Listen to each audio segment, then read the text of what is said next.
Blog Talk Radio.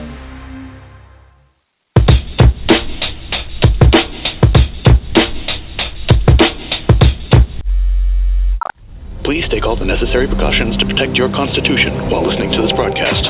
3, 2, 1. Coming to you live via the internet. It's time for Rage Against the Regime.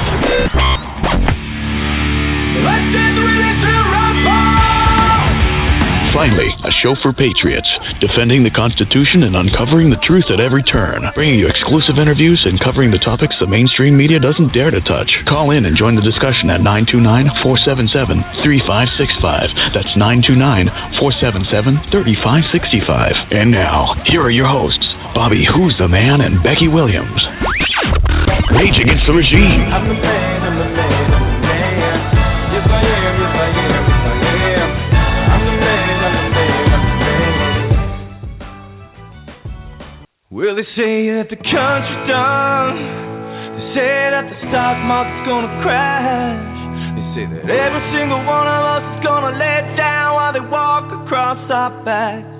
But I'ma stand up, gonna put my fists in the air. No, I don't wanna have to bring my guns, but I'll be ready if it goes there. But you can lay down if you wanna, you can run away if you wanna. You can't pretend that this is totally okay if you wanna. You can play dead if you wanna, forget what they said if you wanna. Turn your back on the country needing you right now, but I don't wanna. So let's stand up, put our fists in the air.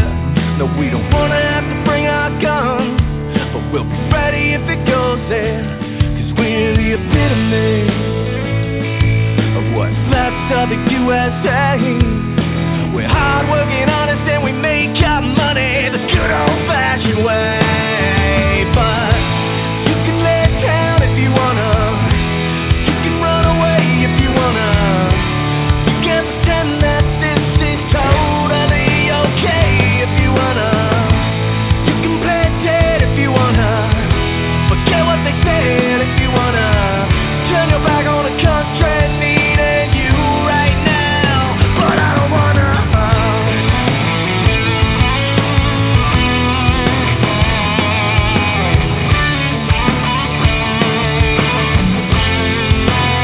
No, I don't wanna.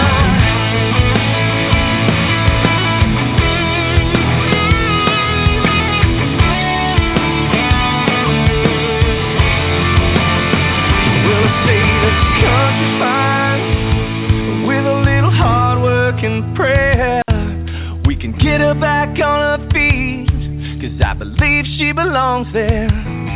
So let's stand her up and brush off the dirt and dust. A Lady Liberty needs our help from every single one of us. But you can lay down if you wanna, you can run away if you wanna. You can't pretend that tyranny is totally okay if you wanna. You can play dead if you wanna, forget what they said if you wanna. Turn your back on the country needing you right now, but I don't wanna.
love it. I love it. Welcome to Rage Against the Regime Radio, and we are your hosts. I am Bobby, a.k.a. Who's the Man, and along with me always, my trusty sidekick, Becky Williams. Hello. Hey, little brother, how's it going today? Oh man, I'm geeked up for today's interview. I really am. I really didn't know a whole lot of information about Madison Rising until, I don't know, probably about a month or two ago. I was turned on to them. Started following things that they're doing in the community, stuff like that, and, what they're part of. I'm actually quite jealous. They were with Arlie Army just, I think it was about a week ago or so, at, one of their performances, Arlie Army, for all those people that don't know, he was in a lot of movies. What the hell is it? The one, Private Pal. What the hell is it? Full Metal Jacket. He was the sergeant in Full Metal Jacket. He's a good actor and everything else, but they were out partying with him last weekend, so I'm completely jealous. But totally geeked up for this interview. But what's going on with you? Wow, Bobby. Well, first of all, I'd like to say thank you for booking that, man. That was a powerful message, that song that you picked for the introduction to bring this gentleman on. I've got a couple of callers on the line, Bobby, and I'm not sure what his area code is, so I've got two callers, one in the 717 area. You got the background noise, Bobby. Okay, let me tell it here. Thank you, I appreciate it. 717, you're on the air. Is that you, Dave? 717 representing up in the house up there. Yeah. How you doing? I'm doing good. Hey, Bobby, I found him. First call. It was me. How you doing, brother? I'm doing fine. I'm actually I'm driving right now. Of course, I couldn't stay still. All right, so yeah. Anyway, how are you guys, Bobby, Becky? Is it Rage Against? What's the name of the radio? Rage. We're just too damn tired to put up with it anymore, but it's really Rage Against the Regime. Rage Against the Regime. Well, I kind of stole it from Rage Against the Machine, but we used regime, and I thought it was kind of settling. Yeah, I see what you did there. It's very clever. Awesome. Becky was just, I'm sorry for my background noise because I'm still at work. I didn't get lucky enough to get off early enough. But Becky was just actually complimenting the song, and, it's a very, very powerful message. And, we really enjoy your music. We love, how patriotic your band is, and so on and so forth, you guys all being ex-military and so on. Can you give us a little bit of background and, tell us some of the things that you got going on right now? Because I know you guys are very active. We are.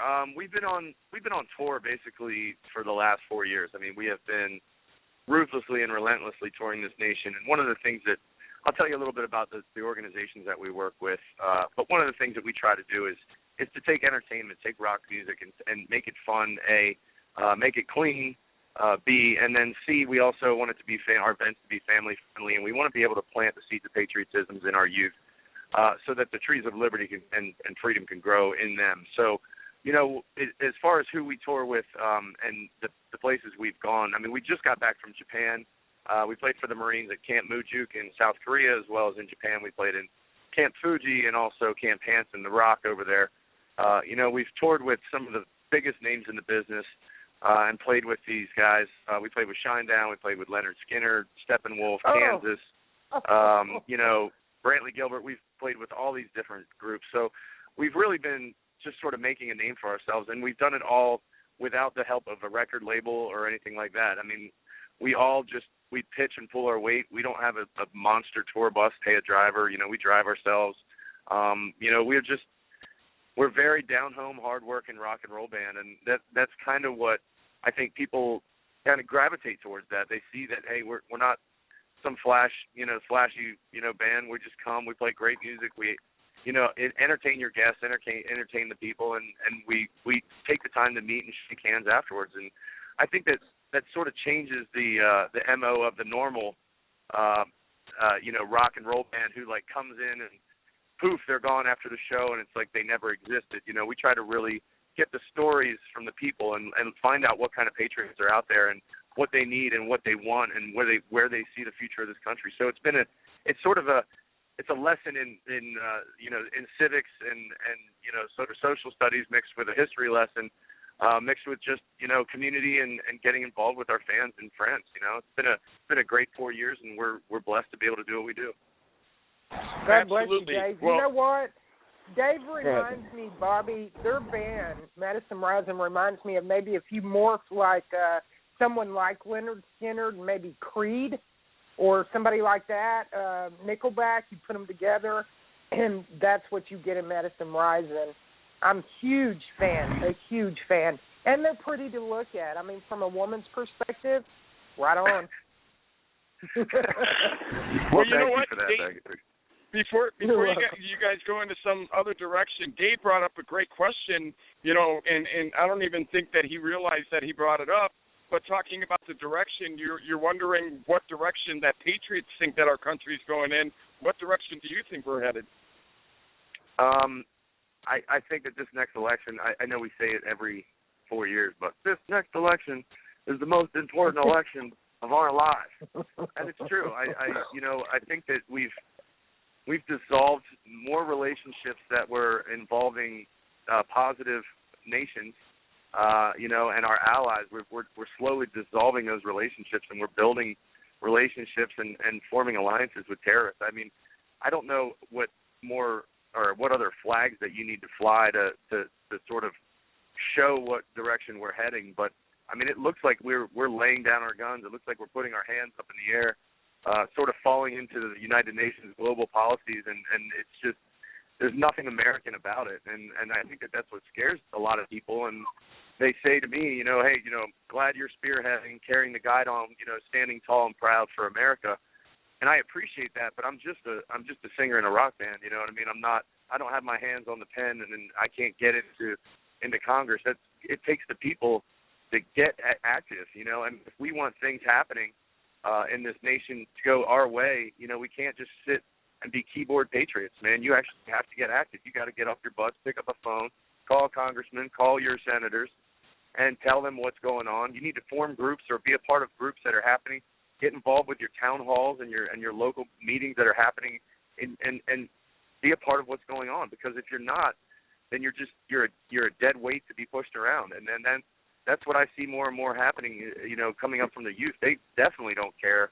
They don't even know what a senator is. They don't even know how the government's set up. They don't even know that America and the form of American government that we have is set up the way it is to be run by the people.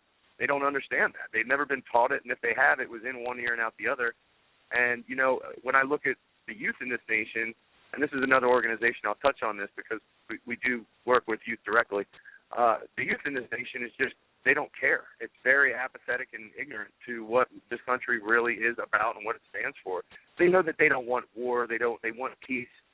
They know some of the general things, but they don't understand that it's inevitably going to come to war once the bad guys are on our doorsteps to take what they believe belongs to them. But we are a direct affiliate with the Young Marines program, and I don't know how many of your listeners are familiar with the Young Marines, but if you have anyone from the ages of 8 to 18 years old, it's a drug-free organization, and they basically have morphed the Boy Scouts and an ROTC platform and put them together, and it's for both boys and girls, ages 8 to 18. It's the Young Marine program. I can't say enough about these individuals and these kids that I get to meet.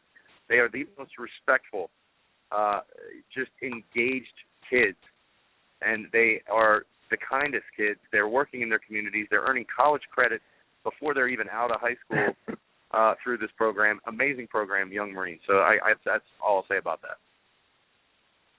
Awesome.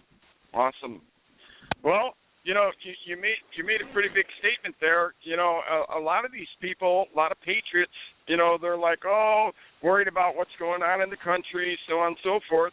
None of them want to come out behind a keyboard. None of them want to put boots on the ground. None of them want to really, support the cause. And, and I'm really, I'm not really worried about what happens to me. I'm worried about what happens to my kids and my grandkids. And Absolutely. I would love to be able to build a future and leave them something, that we could be proud of that we left them. But, the way that this country is established right now and the way that it's looking, we're in trouble. We are in trouble. And Becky and I were talking about this today. I can't believe that Putin, is now even going, I mean, I don't even want to talk about Russia, but, I mean, I was kind of surprised that he added a mosque in Russia. Right. And, I was quite surprised by that. Yeah, I mean, as far as you brought up something, people that don't want to get involved, they're sitting behind their keyboards. They believe that the government exists on Facebook, and if they bitch about it enough on Facebook, that something's going to happen. That's just not the way it works. And that's another reason that Madison Rising does what we do. We take it out to the people. We take our viewpoints, our love of country, our respect for and gratitude for our military warfighters, for the veterans, and for the Second Amendment, for our Constitution. I mean, our band name is Madison Rising, named after James Madison. He's one of the fathers of the Constitution, obviously one of our founding fathers. But we also are very much affiliated with a group, and if your listeners are looking to get involved with something, this is the organization to get involved with. There's a million of them out there, I understand. A lot of people are questioning, how and what can I do to make, help out, do something that's positive in this country. And this organization is called the Concerned Veterans for America. We've actually had legislation passed just this year that enables veterans, people who are using the VA program, people who are going to VA hospitals, and they're basically getting told, hey, if you want an MRI, it's going to be 3 months. Come back then and we'll squeeze you in for your MRI. So we've actually gotten legislation passed with Concerned Veterans for America to go out, and now these vets can actually go to a civilian doctor, not have to wait months and months and months for the care that they need and to get the surgeries and things that they need to get. So if you're looking for an organization to get involved with, Madison Rising is deeply enrooted with it as well. Concerned Veterans for America. And we toured the country last year. I think we did almost 30 dates with them. They have a couple speakers that come out. They have SEAL Team 6, Gold Star mother Karen Vaughn, and she has her husband Billy Vaughn, who's an author of the book Betrayed. We have Sean Parnell, who's a Army Ranger, also #1 New York Times bestseller for his book Outlaw Platoon. I believe they're going to make that into a movie soon. He comes out and he speaks, and you get a broad dynamic. And then we have our CEO Pete Hegseth, who's also he's also a veteran, a combat veteran as well. So you have all these vets on stage, or people that are involved in the communities of veterans. And then Madison Rising finishes up the show. And I can't say enough about Concerned Veterans for America. And then one more time, I just got to circle back. We also bring the Young Marines with us, and they carry in the colors, and we pledge allegiance. And then we have country music star Ayla Brown comes up and sings the Star Spangled Banner. And the whole show is absolutely amazing. Please look up Concerned Veterans for America after you check out all the other people I just mentioned. Oh, yeah, absolutely. Hey, anything to do with veterans. Oh, I'm sorry. Go ahead, Becky. Go ahead. No. I have a question. With this Young Marines program, could you go a little more in detail on that? I've got a young 14-year-old grandson.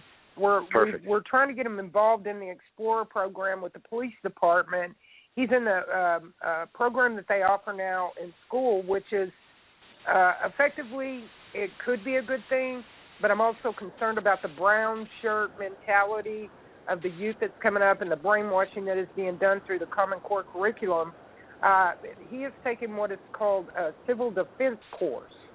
And for most parents out there, they're thinking, hey, that's good. It's police, law enforcement association, and they're using the precipice that this particular program might help identify the personality that might best fit that as a career move once they get out of college, or even if they decided they didn't want to go to college, they could get into law enforcement in some capacity.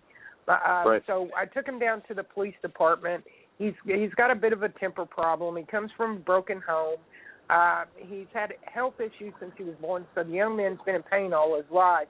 And with chronic issues like that, you tend to have personality changes in temperament under certain circumstances or situations. So the Explorer program actually offers part of the psychological molding of the child or the youth is to teach them to be more thick-skinned, when to react, how to react to certain situations, so that it doesn't become a negative force, but a positive force in their discernment of anger and when to react.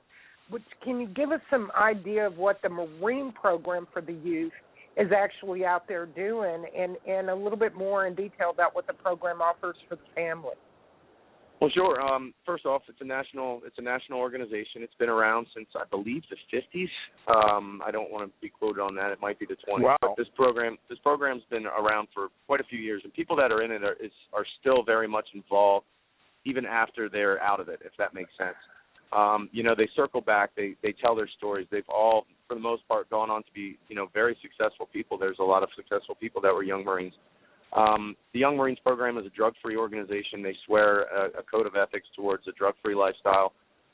They are involved in, they teach you, basically a lot of the things that they teach you in the Marine Corps, as far as the respect, as far as some of the discipline. It's obviously not as regimented as heavily, but when they are together as a unit, they learn to march. They learn how to work as a team. They learn how to be a part of, a community and be a help to that community.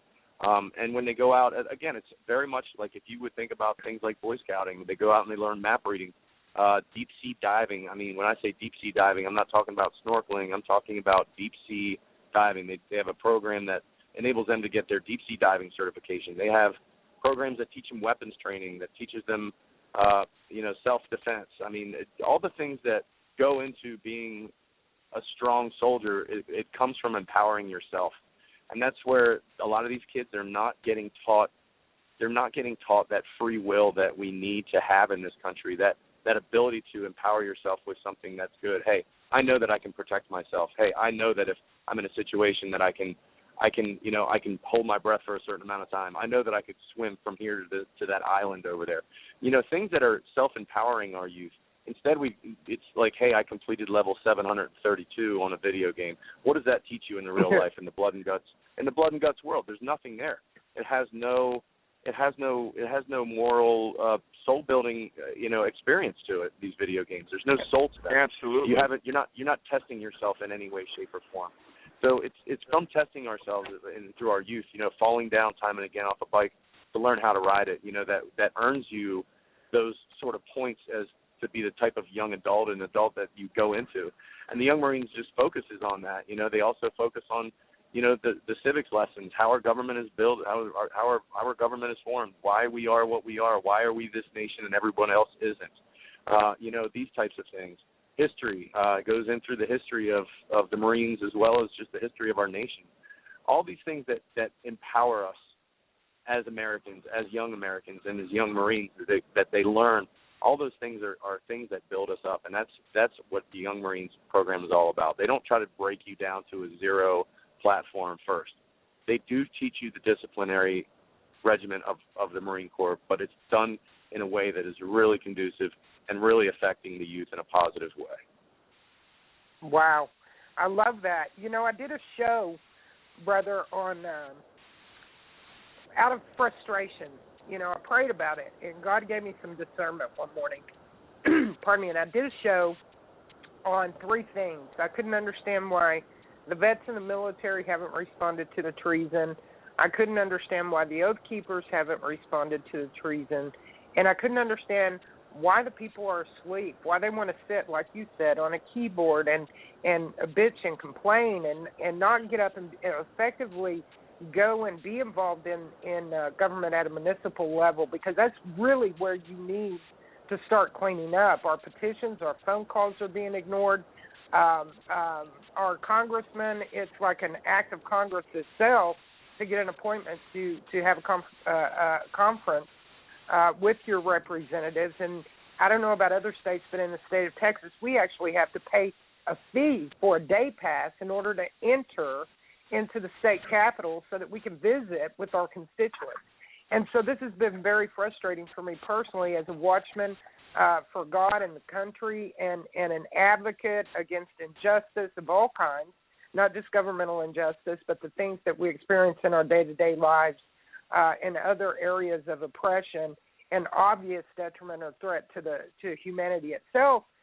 So God put on my heart 3 things, brother. He said, I want you to look up subordination, I want you to look up fear, and I want you to look up complacency, and it's going to answer all those questions for you. So I actually did a 2-hour show on it, and I went over the definitions, and basically the first thing that they teach you in a military boot camp is subordination. Everything is by rank, but societally we are also classified by rank as lower class, upper class, middle class. So we are made to believe, or it is put into our psyche through repetition to become subordinate or complacent and to be instilled with fear, and they all hold hands with one another.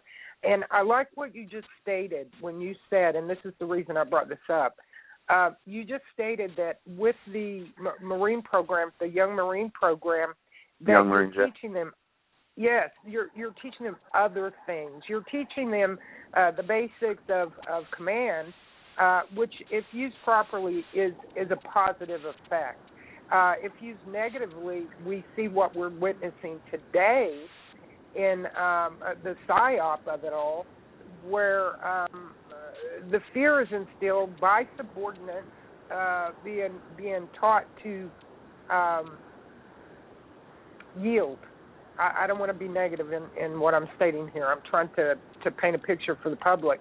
But what you stated was that this group is trying to give the person the ability to make the right decisions, but to do it with discipline, because discipline is very important in every aspect of our life. If a child has no direction or discipline, then certainly they will fail at everything that they attempt. They won't have initiative. They won't have morals. They won't have standards. So I thank you for that. Thank you for working with that program. Go ahead, Bob. No, and I was going to say, and helping instill life skills is probably the most important part. Yeah. You know, being able to do things. Yeah, absolutely. Yeah, well, I mean, I've never seen a mushroom grow up with a steel plate on its back. You know what I mean? I mean, if you stay in the dark and you eat crap all day, you're soft and you're doughy, and that's just the way it is. You know, these young Marines, they're healthy, they're in shape, they're respectful, they are kind, they are genuinely just good kids, and it's what you kind of it's such an abrupt difference in what I'm used to seeing from the youth of America today that it's very noticeable. You know, when someone says, shakes your hand, looks you in the eye, and says, "Pleasure to meet you, sir," you know what I mean? It's like, wow, I remember that's how I was brought up. That's cool. Exactly. You know? Not like something French fries, you know? Well, you know, another important thing, and I don't mean to steer away from the kids so much, but I think that the veterans are a very, very important issue right now. You know, I'm kind of sick of hearing about veterans that aren't able to get the medical care that they need. You know, they're coming home and being considered public enemy number one by our government, and then, you know, not having the correct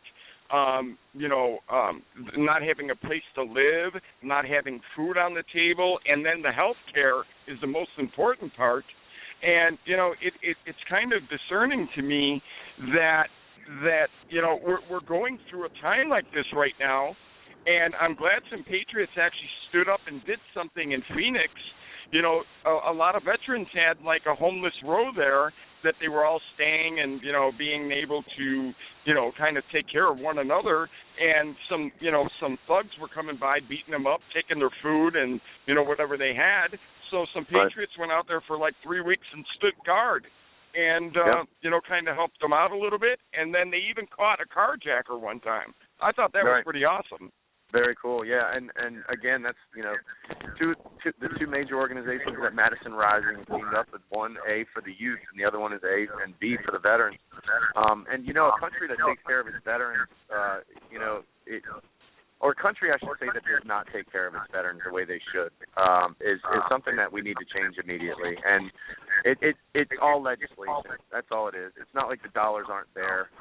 The dollars can be there at the sign of a pen, at the click of a button, and it's just disrespectful. You know, we kind of expect a whole hell of a lot of these war fighters to go out and write a blank check for their lives during their best years of their lives, and then when they come home and they need, you know, some psychological help or they need help getting the benefits that they have risked their lives to get, all of a sudden the hands kind of go up in the air, and it seems like, whoa, hey, hold on, buddy, you were only in for 5 years or 8 years or whatever, you only did one tour or whatever, you know what I mean? It's like, it's all these different excuses these guys are getting, and they're like, listen, I need help. This is what I need.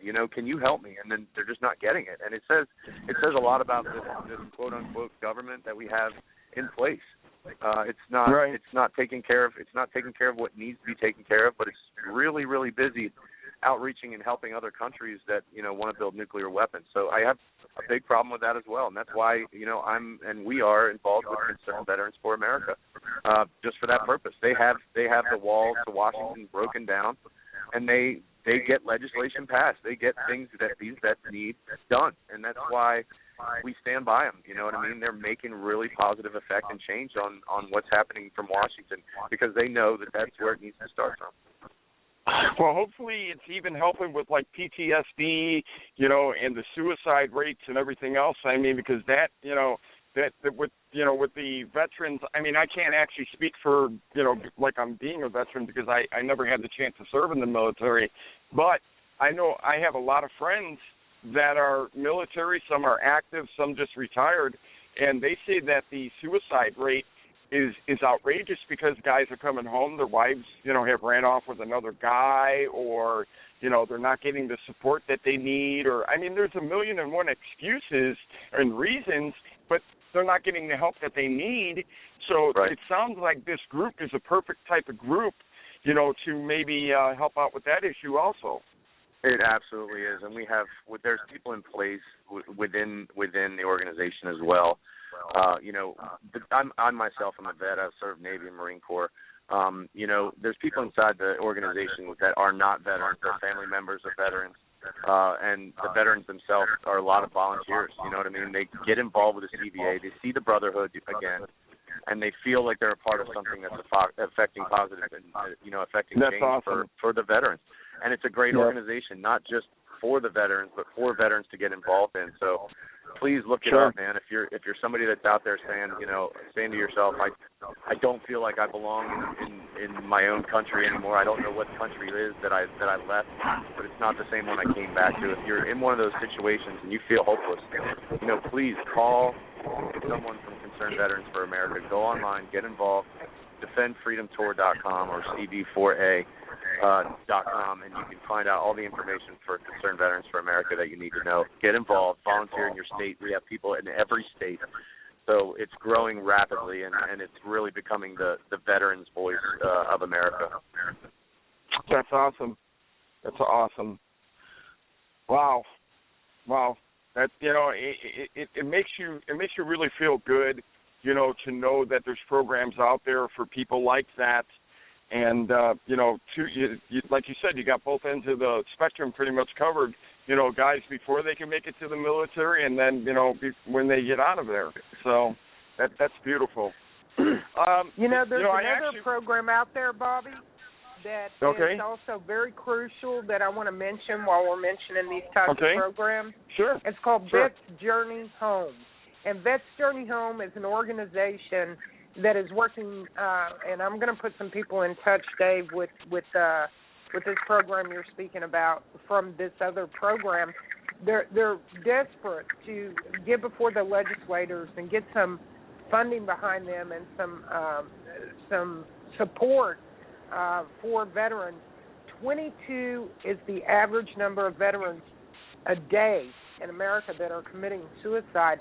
Vets Journey Home has a program where myself and others volunteer, and we go on like a 3-day convention, if you will, where we bring veterans in who are volatile, most likely to commit suicide, and we bring them together in a group environment where they are able to vent, to speak, to break down the barriers of isolation that lead to that final moment that takes a life, to help them understand that they're not alone in the battle.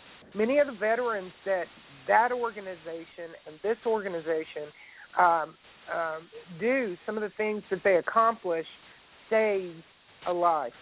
They give them hope. They give them respect. They give them a sense of pride back. and they remove that barrier, that isolation that they feel and that frustration, and it gives them hope so that they don't give up. So I wanted to give a shout-out and mention that group as well. Very cool. Very cool. Awesome. Well, I know that you're stuck for time, Dave. I mean, thank you guys for having me on. I greatly absolutely appreciate it. And, anytime, if people want to find out more about Madison Rising, it's just MadisonRising.com. Check out our Facebook page, Madison Rising, or my Facebook page, Bray, Madison Rising. We try to be as responsive as we possibly can with our fans and our friends because, it's definitely the fans and friends that help us make it enable us to do what we do. So thank you again to Concerned Veterans for America, Young Marines Program, and all of our fans out there. You guys are awesome. So God bless you and be well. All right, hey, brother. Dave, thanks so much for everything you do. Brother. Yes, thank you for your service. You have a blessed day, brother. Wow, Bobby, what an amazing man. What an amazing man. Yes, he is. Wow. Yes, he is. Wow. Besides being a rock star and living, well, I don't think he's living the glamorous life because, like he said, he's not being chauffeured around and all that. And, and to my understanding, they're just wholesome people and down-to-earth people. It makes you feel good that somebody of his stature is so involved in, like he said, with the kids. And then, with the, with the veterans associations and all that, that's pretty damn awesome. Yeah, it really is. Yeah. Anybody that doesn't know about their music, please, by all means, go check out their music on YouTube. Like he said, add their Facebook page. You can probably add him. I don't know if he would be adding people as much as he would be putting them on his, on Madison Rising page. But, by all means, check out their music. His rendition of the Star-Spangled Banner and America the Beautiful and some of the other songs will knock your socks off. I'm telling you right now, absolutely will knock your socks off. The first song that we played in the beginning of the show was actually Madison Rising. So, that was a pretty damn good song, too. So. Yeah, I really, really liked him. I'm sorry he was so restricted in his time today, man. I had a couple of questions I wanted to ask him. So you make sure, Bobby, that you get him back on whenever you can because he's a great interview. We will be able to get him on pretty much any time. We've already made a connection. We made a pretty solid connection. That's how we got him on today. So I think we're good to go in the future. We'll be able to get him on more. I knew before the interview was even going on that we were only going to get him for a strict 30 minutes, and he actually gave us 40. So that's pretty good. All right, let's get down to a breakdown. Bobby, I understand you're going to take a little vacation tomorrow, so we're not going to have our usual Friday show with Bobby and Becky, recapping the week's events. What's going on in America, what's going on globally. There's a couple of things we really need to address. And I want to cut to some news, breaking news. You made mention, I'd like for you to mention again, what is going on with Putin? I'm going to be honest with you.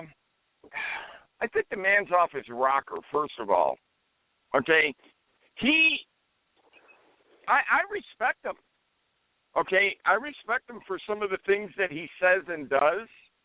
But, okay, here, take for instance, I kind of warned everybody on a show, I don't know, it was like a week or two ago. Putin, he makes you think that he's doing the right thing by, he's going to go attack ISIS. He's going to go wipe ISIS out. They've been doing, airstrikes on them and this and that and everything else. But don't be fooled by the man behind the curtain, because I think what Putin is really trying to do is he's trying to say, look, America's not doing what they used to do. Okay? They're not being the big bullies on the block and getting involved in everybody's business. We're the ones that came and wiped out ISIS. We're the ones that just handled business. You guys need to maybe follow us now, because we have in America, they have a weak president who's not going to do anything any longer, okay, until at least the next president comes in, they're not going to be able to rely on, Obama to protect anybody because he doesn't give a rat's ass if you're not from the Middle East. So a lot of these other countries might be impressed by what Mr. Putin is doing, and I would not be surprised if he's not doing that on purpose and going, hey, we're doing this here. Hey, we're doing that there. Because, look, he got Bibi to start following him now. Netanyahu just made a treaty with Russia. They haven't had a treaty in over 50 years. Wow. So Putin is making some waves, and he's doing some things. But he just allowed a mosque to be open in Russia today. Now, he already made it very clear he was not going to allow Muslims in his country. Well, he just double talked. He just double talked. Let's think about what's going on, Bobby. You and I both have talked about Putin and Obama supposedly being mortal enemies and all this friction between them, and that's all bullshit. We heard him talking on the mic. Right. He thought the mic was off when I'm back in office. So he already knew he was going to be back in because he was seated the first time. He wasn't voted in. He was seated the second time he wasn't voted in. He knew what direction everything was going to take, and this is all a well-oiled machine.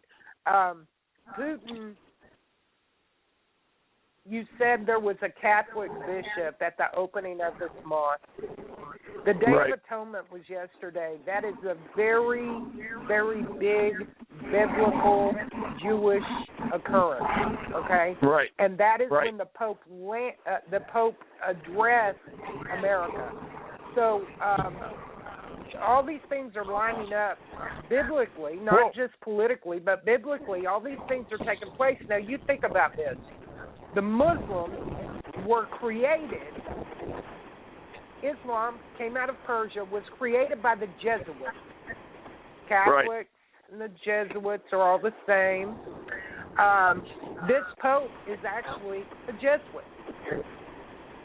They formed Islam and took the Bible to write the Quran, to mirror the Quran, to cause confusion about who God is, to cause confusion or doubt about who Christ was and is, and so it's a mental clusterfuck, for lack of better terminology. I apologize, but that's what it is. Right. So here we go. We've got a mosque opening up. We know America created ISIS. We know they were trained by our military. We know they were trained by the CIA. We know that the UN was a part of the organizing of that terrorist group. We know that we've been arming them, and we have been funding them, that military equipment was left in Iraq for that very purpose, for when they were told by Obama when he addressed them as ISIL, giving them an indication to go ahead and move into the Levant, which is a region, to take the region, to move toward Syria, and just annihilate everything in its path. Well, they've grown. And many of these, and once again, by the way, Obama let another terrorist out yesterday, Bobby. These terrorists, 5 of the terrorists that were traded for Bergdahl, who was a traitor for desertion, and $50 million to further fund their terrorist efforts while they get out of jail, to compensate them for the time that they spent in jail. They got $50 million. They were released from Guantanamo Bay. 2 of them are now major generals in the ISIS regime, and Obama let another one go yesterday, but I'm painting a big picture here, Bobby, as I always do, because that's what I do.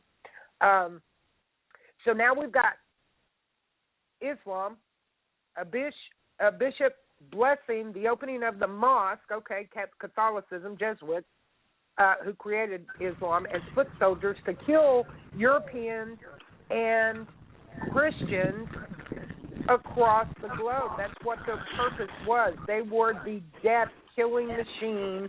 Islam has always been a barbaric, murdering regime. That's what they are. That's Islam. There is no moderate Muslim, and I'll argue with anybody on that fact. So, the Russians called it a cathedral mosque at that. Oh, Jesus. So you can see the connection. Well, absolutely. The Pope had an imam hold prayer in the Vatican He kissed the Quran. He stood up and he preached about you didn't need to believe in God. Right here on American soil, this Pope, this demon, he blasphemed Christ. He's turning souls away from God, yet he's supposed to be a man of the cloth, and they all go hand in hand. So it doesn't surprise me that Putin opened a mosque, had a bishop, a Catholic bishop, blessing that mosque, and had Muslims singing Allah Akbar out in front of the opening of this glorious mosque that probably cost $1 billion to build, that your tax dollars and mine probably went toward. You need to see this place. Okay, it looks like Taj Mahal. And I'm not even kidding you. Okay, it looks just like Taj Mahal. And another thing I wanted to add to it, Becky, don't forget, is a Muslim holiday just started, yesterday or today also. Wow. One of their high holidays. Yeah, it's one of the big religious high holidays for them. Wow. Yeah. Yeah. And that's the day after Atonement. That's the day after Atonement. That's another blasphemy. Yeah. Yep. Wow. It just, Bobby, it never stops. And Putin, I understand Putin and China made a threat toward America that they were going to annihilate ISIS just days ago. And they were going to fight America to stop them from overthrowing the government in Syria, which is why ISIS was created. I had an American soldier that's active duty tell me that shit. He told me that shit. An active duty soldier told me, yeah, we created ISIS and we trained them because they're there to overthrow the Syrian government. Wow. Right. No big deal. Meanwhile, they're slaughtering Christians. Nothing to see here. Attacking everybody on everybody's soil, invading countries out the yaya, and Obama's bringing, now it's 750,000 Syrian refugees is what I heard. Well, here, this is the thing that I'm kind of worried about besides the refugees. I mean, the refugees, we know that's going to be a problem, okay? But people, pay attention right now, okay? Russia and China have a pact together, okay? Now, Putin and Netanyahu have been meeting with each other and have been talking to one another. And I'm going to tell you right now, the way that America has been treating Netanyahu, our number one ally, we're treating him like he's a redheaded stepchild. Pay attention to Israel, okay? I don't know how, I don't know why, I just have a feeling, pay attention to Israel. Because Israel, Netanyahu is pissed off at Obama right now. So who better to have for Putin's sidekick than to go ahead and get Netanyahu, who is pissed off at Obama right now? You see what I'm saying? See how that's all going hand in hand? So I respect Netanyahu, okay? I like the man. I think he's an awesome speaker. The things that he talks about and everything else, I mean, I like the man, but there's a big but. Everybody has their own agenda. So, I mean, he wants the same thing that everybody else wants. He wants power. He wants that one world government. So, you never know. Him and Putin together, that is a force to be reckoned with. Them and China. Putin, Netanyahu, and whoever China's leader is. That's a force to be reckoned with. Yeah, we've really got a lot of stuff going on. And the Pope coming to America and what he came for, getting involved in politics, is nothing more than initiating a one world government. I had somebody on a post today saying, oh, yeah, he's just one of the puppets. No, he is the puppet master. The entire regime that has taken over this globe as a new world order is headed up by none other than the Pope. He is the highest authority in the land, and when I say the land, in all of the world. People think Obama is the most powerful man. He's not. He works for this man. So we've got some serious issues. He's here about the gun treaty, the UN gun treaty, wants to disarm us. He's here to talk about race issues, and he is validating the black anger by his statements. There is no validation for this black anger or the call for genocide of any race by another race, period. Then you have, he's desecrating the Word of God. He's blaspheming the Lord. He's blaspheming the Holy Spirit. And he is calling for a one-world religion. And to guide us into the very battle that's spoken about in Revelation. Here it is. And let me tell you a little bit about this Pope, Bobby, that the public probably doesn't know. A couple months ago, I was on Terry Dodd's show, and there happened to be a gentleman talking about satanic rituals and children who are trafficked, who are kidnapped by CPS and people who kidnap children and traffic them, and they simply disappear. Every year, CPS will give the excuse that over 500 children are missing when they're inquired as to where their whereabouts are when the families want these kids back, and they can't locate them. They've been lost in the shuffle. Many of these children are trafficked out to become sex slaves, but many are also used in satanic rituals. And yes, folks, this isn't sci-fi or conspiracy theory. This really happens, and we have had survivors of those rituals actually testify to the horrific torture and rape and mutilation and murders of children that they were in the room with or that they were trafficked with. And I want to tell you something about this Pope. This is very, very scary, Bobby. This particular Pope, Pope Francis, was found guilty in the ICLCJ court in Brussels. It's an international common law court of justice. And he, along with, it was Pope Francis Bergoglio, Catholic Jesuit Superior General Adolfo Pachon, and Archbishop of Canterbury Justin Welby were all found guilty of rape, torture, murder, and trafficking of children. 5 judges of this International Common Law Court of Justice in Brussels determined the crimes occurred as recently as 2010.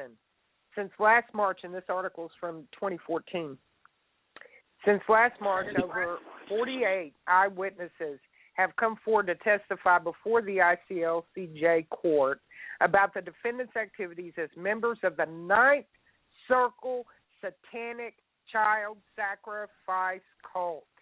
The Ninth Circle Sacrifice Cult is said to do child sacrifices at the Roman Catholic cathedrals in Montreal, New York, Rome, Scotland, London, Carnarvon Castle in Wales. By the way, that's owned by the bitch over there, the Queen.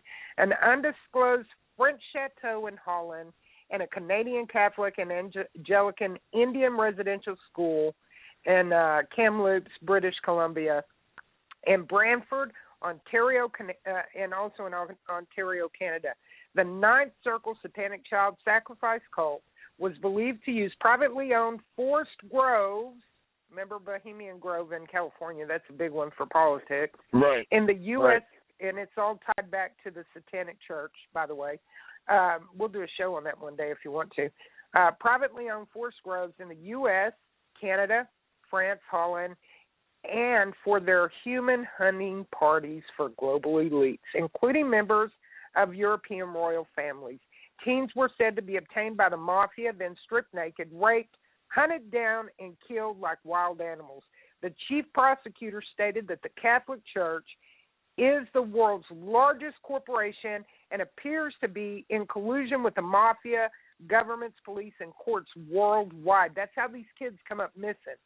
2 adolescent women told the ICLCJ court that Pope Francis raped them while participating in child sacrifices. 8 other eyewitnesses confirmed their allegations of being witness to the rape and the sacrifices. The Ninth Circle Satanic Cult were said to have taken place during the spring of 2009 and 2010 in rural Holland and in Belgium. Pope Francis was also found to be a perpetrator end satanic child sacrifice rites while acting as an Argentine priest and bishop, according to sealed documents obtained from the Vatican archives. A second record, dated December 26, 1967, called The Magisterial Privilege, was said to show that every new pope was required to participate in the Ninth Circle satanic cult ritual, sacrifices of newborn children, including drinking their blood. The documents were presented to the ICLCJ court by a prominent Vatican official and a former Vatican Curia employee. In other words, that's a person who kept the record books or would be like a court reporter. Last month, an investigator to the Irish Garda police force testified before the 5 judges and 27 jury members that marks on the bones of nearly 796 children found in the Irish Roman Catholic nun septic tank indicated they had been ritually killed. The witnesses testified that forensics experts had confirmed the decapitation and dismemberment of babies in mass grave resembled the usual signs of ritualistic murder of child sacrifice. And I would go on and on and on with this. BBC documentary picked this up. They exposed a 50-year scandal of child trafficking by the Catholic Church in Spain, who is being paid millions and millions of dollars in this country, Bobby, to traffic in these refugees and the children that we know were kidnapped to traffic in as part of the invasion, because 5 parents came out of Venezuela trying to sue Obama and the government to get their kids back because they were kidnapped and brought in and used as a front on this invasion on America through the gates of hell in Texas out of Mexico. Here's who gets paid.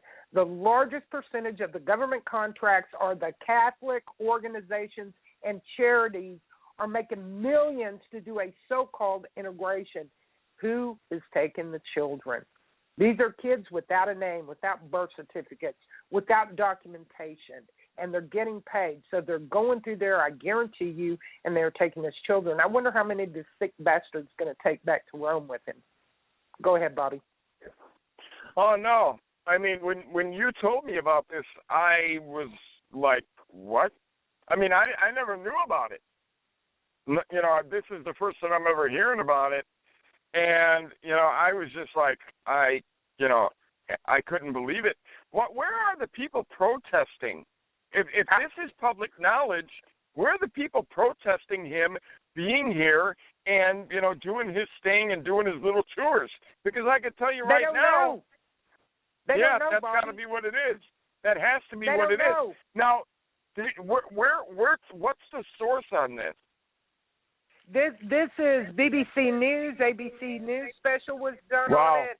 Wow. This is not all news pipeline or whatever. This is like major. No, absolutely not. And here's the scary thing. Back to what I was saying about them being contractors to integrate the immigrants into society here and help them assimilate and give them all their charities and shit. Check this out. Right. Check this out. This is just going to blow your mind. Pope Francis was also found to be a perpetrator in the satanic child sacrifice rites while acting as an Argentine priest. But in the 70s, right, another witness testified that in the 70s they were present during Pope Francis's meeting with the military junta during Argentina's 1970s dirty war. According to witnesses, Pope Francis helped traffic 30,000 children of missing political prisoners into an international child exploitation ring run by the office out of the Vatican. That's what I'm talking about right there.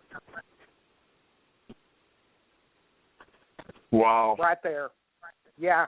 And the witnesses identified the perpetrators also as Pope Francis, John Paul II, Joseph Ratzinger, Anglican, United Church of Canada, Catholic Church officials, including cardinals and Catholics, Jesuit Superior General Adolfo Pachon, the UK's Queen Elizabeth, Prince Philip, Archbishop of Canterbury, Justin Welby, and High Court Justice Judge Fulford of the Netherlands, Dutch and Belgium Cardinals, Royals, including Dutch Crown, Prince Alfred, Bernhard, King Hendrik, consort to Queen Wilhelmina in Holland, Queen Beatrix, her father and Viceroy, Prince Johann Friso, his wife Mabel Weiss Smith, former ministers, top man of the Dutch Army Forces, Under Secretary of the Red Van State, officials of the Canadian, Australian, UK, U.S. military and governments, including the U.S. CIA, plus prominent government ministers, judges, politicians, businessmen of the U.S., Belgium, Holland, Canada, Australia, France, Ireland, and UK. Bobby. Wow. Yeah. Everything that we have talked about and had guests speak on and held conversations and conference calls on, talking about the rituals and the pedophilia with Biden and the Pope and U.S. government, Bohemian Gardens, it's all friggin' true. It's all true. Mainstream media doesn't report this. Why? They're owned by it. Well, I've watched a lot of information about Bohemian Grove in San Francisco, and I mean, you know, there's a lot going on there. Actually, believe it or not, Alex Jones broke in there one time and acted like he was one of them, and he recorded all the stuff going on and showed the sacrifice and then the lighting of the owl and they, you know, a supposed killing of a child, and he couldn't prove that it was an actual killing, but he said it looked like it. A sacrifice of a child. Absolutely. Check this out. Queen Elizabeth and Prince Philip were actually convicted in the disappearance of 10 native children from Kamloops Residential School in British Columbia, October 10th, 1964. Parents have never seen their children since. They haven't seen them. The litigations also appeared to result in Pope Ratzinger's resignation. Evidence of those cases could be found in Kevin Annette's Hidden No Longer. So you're looking at 400, and yes, you're looking at a court that has over 450 common law peace officers in 13 different countries with 51 local charter groups operating that convicted these people in a court of law, but there was nothing done. These people are still, these demonic bastards are still crawling the earth, controlling the people, oppressing the people, and calling for the genocide of people. Now you understand the racial division. Now you understand why they're doing what they're doing. People, this is real. Look it up. Wow. I don't even know what to say. I don't think I've ever been in my life to a point to where I just said wow like 10 times in a row and nothing behind it. You know, it's like it's pretty sad. It's pretty sad. And think about it, folks. The Pope is somebody that, you know, anybody that's a Christian or Catholic or whatever, they all look up to this guy. The Bible tells us not to call a man, no man, father, pope, priest, or pious, or teacher. The Bible tells you, God gave you direction. He told you, He warned you who that person would be. He would be more revered than God Himself. He would be put on a pedestal. He's a false idol.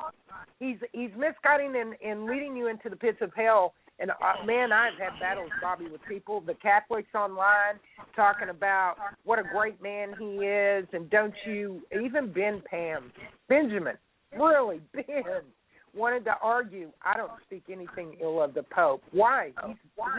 He's the very demon God warned you about.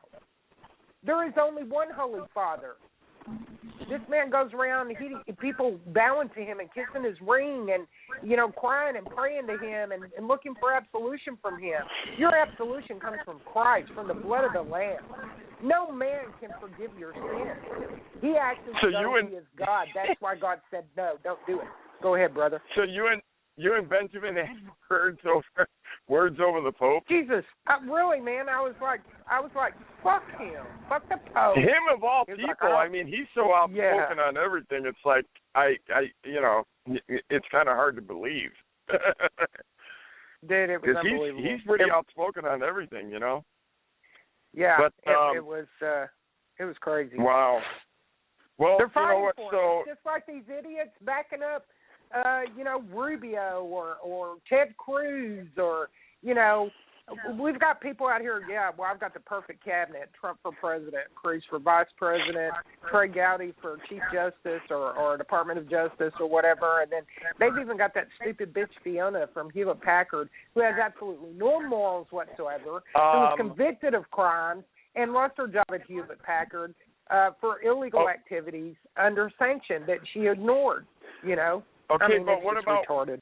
What about when she praised the whole, all the Muslims in Islam? Yeah. I'm just trying to think of the year that it was, because I just saw the article today. She got called out, and nobody knew this about her, and now everybody's changing their whole ways about her now too, because everybody's like, oh, she's the hottest thing and this and that, and then all of a sudden the information came out that she was saying, yeah, you guys need to be prepared for, Islam and this and that and whatever, and that, I forget exactly what the words were, but and then she was talking about that a Muslim should be president and all this other stuff. It's like, oh, no, lady, you just went from up here to way down there now. I mean, and I'm not saying it just because of her Muslim things that she was saying. I'm talking about everything that she was saying just made her go from up here to way down there. I mean, a lot of people, they lost interest in her in a heartbeat. So, a lot of information came out about her. Yeah. We've got somebody that's asked me to bring her in on the child trafficking thing real quick before we get out of that discussion. Okay, or that I bet I know who discussion. this is. Yeah, it's cool. Yeah.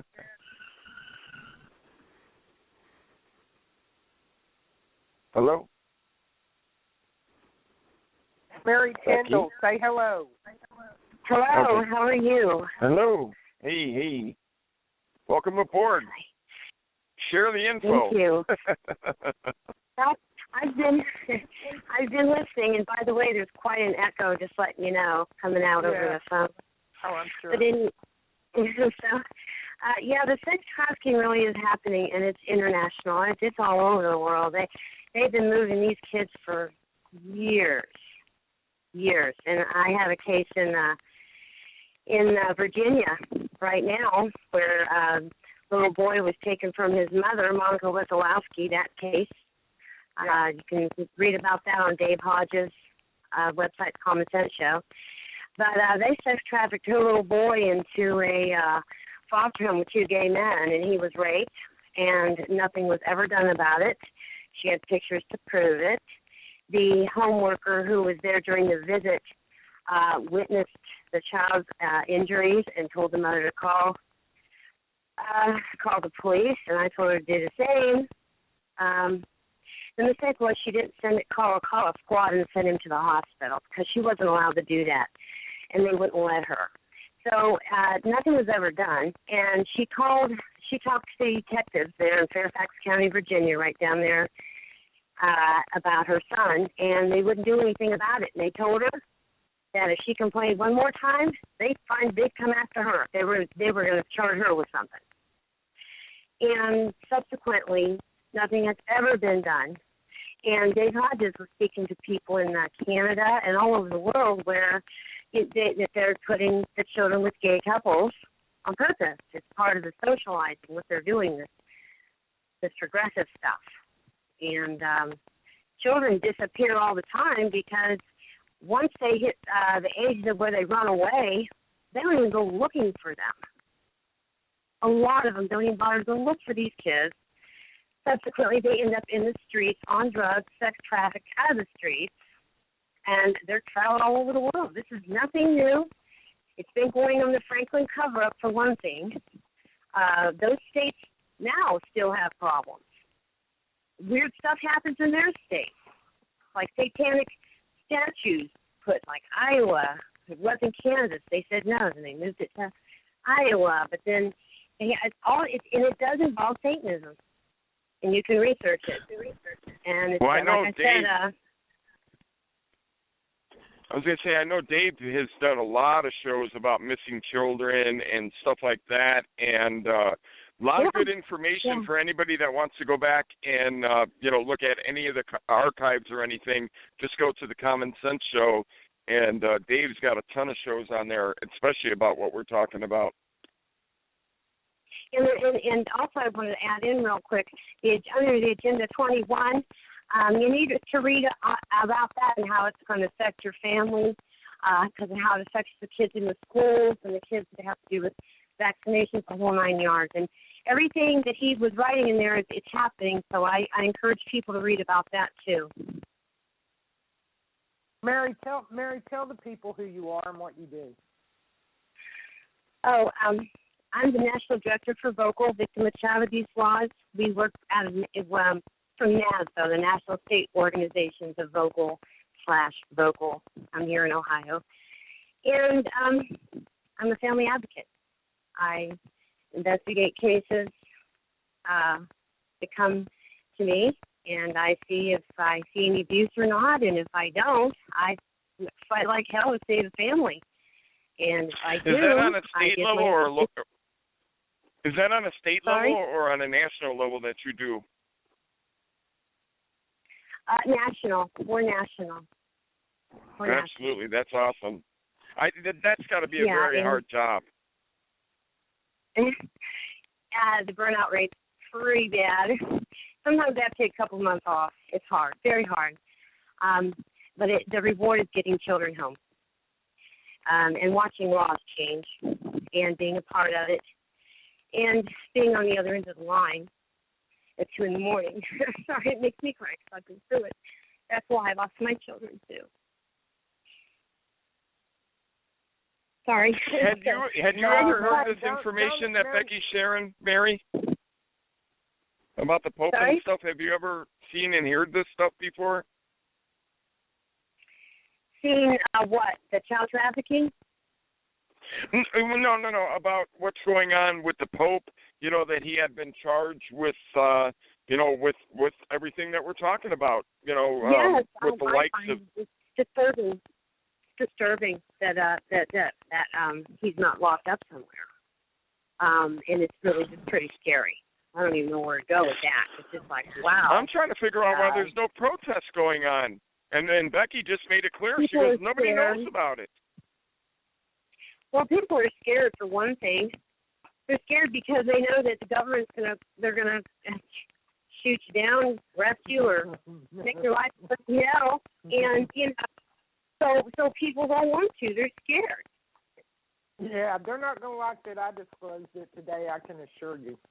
I don't really care. I deal with some Vietnam vets because, like I say, we've got one lives down the road. My mom and I love to test out our cooking and baking on him. He loves us, and he's involved with the groups and whatnot, and they're all upset. They can't even believe what's going on. They're in total shock, and hearing that the VA's going to be coming after their guns because they're on disability. So they encourage you to go on disability. It's like a trap. That's a whole other subject. But the stuff with the Pope, it's frightening because everyone's known about all this for years, and they traffic the children all over the place. Kids disappear. No one even knows where they went. They disappear in the Vatican. They never find them.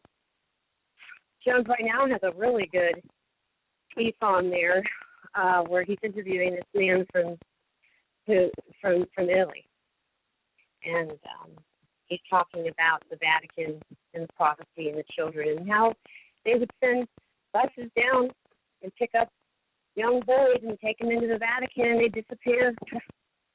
They were raped and all kinds of stuff, and nobody's done anything about them. I think because they can't or they won't. Well, this very evil entity runs the drug industry. They run the body parts industry. They run the wars. They create the wars. They run the terrorists to the government. They're very, very demonic and in nature. They run the guns. They run pharmaceutical. They control what we're eating. They're poisoning us with purpose. They are killing our veterans, on purpose because they're war machines. They create war machines and then they have to dispose of them. What a better way to do it than make them homeless, destitute, commit suicide, let them die, expose them to chemicals, inject their bodies with poisons that over a period of time activate major radicals in the body that shuts the body and the organs down and causes cancer and all kinds of shit, right? That's how they do it. People, this is not conspiracy, this is fact. And the sooner that you pray to God to open your eyes, ears, and your heart, and you start yielding to Him, He's going to give you some discernment on what's fact and fiction, and you're going to understand that everything that I said is not from a crazy woman, but by a very pissed off warrior for God. Amen. It is. I think we've put Bobby into a shock coma. No, you know, I'm just, I don't, you know what? Gobsmacked. This world is pretty damn sick. That's pretty much what I'm coming up with right now. This world is pretty damn sick. And, you know, how have we made it this long? How have we made it buddy, this we're long? Coming up to the end. Yeah, well, we're there. We're there. There's no doubt about it. We're there. We're coming up to the end. Well, I think the social media has something to do with it because people are finding out and they know now. And they are getting pissed off. And they are waking up and sitting there going, okay, now what? These people were right. Our reality is not what we thought it was. Where your natural instinct of fight or flight is going to kick in at some point. Really, seriously, it will. Once you realize the veracity of it all, when you understand the detriment that you're in, when you understand it's Russian roulette, your child's next, just because it didn't happen to one of them yet, the more children you have, your odds are greatly increased. Just because it hadn't happened to your family yet, it happened to so-and-so who knew so-and-so down the block. It is a ticking time bomb. You're walking around with a venomous snake in your back pocket. And you're praying to God He doesn't strike you. But it's coming. So when you understand that, then they're going to do something, Mary. So they're trying to make pedophilia is now supposedly a sexual preference. What is it? I feel like I'm plugging a bunch of shows today. I'm sorry, but Alex Jones has something on there now about how progressives are trying to make pedophilia a new sexual preference, and we should be understanding. What is it? Wait, what? Pedophilia? Yeah. Yeah. Pedophilia. Well, you know what? Having sex with children. Well, see, but let me explain something. If that's the case, then I have a new preference too, and it's to blow their fucking heads off if I catch them. You know what I'm saying? I'm a victim of that. I'm a survivor of that. So it's my preference to eliminate. I can tell you something right now. If I ever knew of anybody ever putting their hand on my kid, grandkid, even a friend of mine's kids, any kids, period, and it was somebody that I knew, and I promise you this, if they ever did something to one of my kids or my grandkids, we're all going to hell that night. And I really don't care who would be watching or whatever, because we're all going to hell that night. Because that's one thing that you do not do, okay? It's totally off limits in my book. I don't give a damn who you are. You don't anything to kids, okay? Kids, right on. You know, it's the most innocent of innocence, okay? You don't put your hands on kids. You don't do anything sexually to a child. You don't torment them. You don't beat them. You don't do anything. You want to set me off real quick? Go ahead and do something to a kid. You will send me off like you would never even know. Listen, I've stopped in a parking lot when somebody was abusing a wetback. It was a true wetback, or at least he acted like he was. He acted like he couldn't speak English. Slapped in the head a maybe 2-year-old little girl. His wife standing beside him slapped her so hard because she was crying coming out of the store, and she was walking that he knocked her down and you knew he abused her because when he hit her, she stopped crying. He smacked her in the head. I stopped my car, and I went after him. And I told him, he ran around the other side of the car. I said, I will break your fucking neck. And I called the police. I called the police on the phone. And his wife got out of the car, and she stood down and stared at me. I said, bitch, I'll hurt you first just so I can have him to myself. I was never more angry in my life. He went to jail. The cops came. He went to jail. I blocked him in. They couldn't leave. I told them, come on. I want you to come at me because I'm going to kill you where you stand. And that baby, he hit her again in the head after the first time when I told him, stop it. Stop it now. And he looked at me like he couldn't speak English. He never spoke a word of English to me. He never spoke a word of English to me. And they had to bring a Spanish-speaking officer to the scene, and they read him his rights and put him in the car. But he smacked that baby harder than I've ever seen anybody slap a baby in the head in my life. And I smashed. I threw my car in park. I didn't give a shit if I went to jail. You don't hurt children. Right. Well, look at these idiots that do these videos and pictures, and the woman holding the gun to the baby's head, or she's slapping the shit out of the kid on Facebook, and then somebody reports it, and Facebook says it's not against their rules or their whatever, and they let the picture stay. Are you kidding me? I can't take it, y'all. I cannot take injustice. I think that's why I do what I do. I cannot handle injustice. It drives me bonkers. I want to beat the crap out of somebody when they're inflicting that on another individual. I just can't deal with that. I don't deal with it well. I don't. Right. Let me give out the phone number. We don't have. We only got 30-some-odd minutes left, and I know that there were some people that were calling in. I don't know if they were calling in because they wanted to ask Dave some questions, but let's give out the number, though, because I know some people want to get involved in this conversation, especially since the cat's been let out of the bag, that's for sure. 929-477-3565. That's 929-477-3565. If you have any questions, please press that number 1. We'll try to get you in here. Oh, my God, I'm just so, Your blood pressure up? Is your blood pressure up? You know what? I don't even want to know if it's up. You know what I mean? Because I'm so scared that, my God, because it makes me think about my grandkids and my kids and, oh, my God, if somebody put their hands on them, I mean, I don't even know what I would do. Well, you know what Mary said, brother, is very important, Bobby, because what she's stating is that what everybody's up in arms about with this whole gay marriage thing, when they subjugated the Constitution again and they did an illegal imposition on every state for that particular thing, it opened up and set precedents for sick bastards, a pedophile, to stand before the court and demand that is his sexual preference or her sexual preference.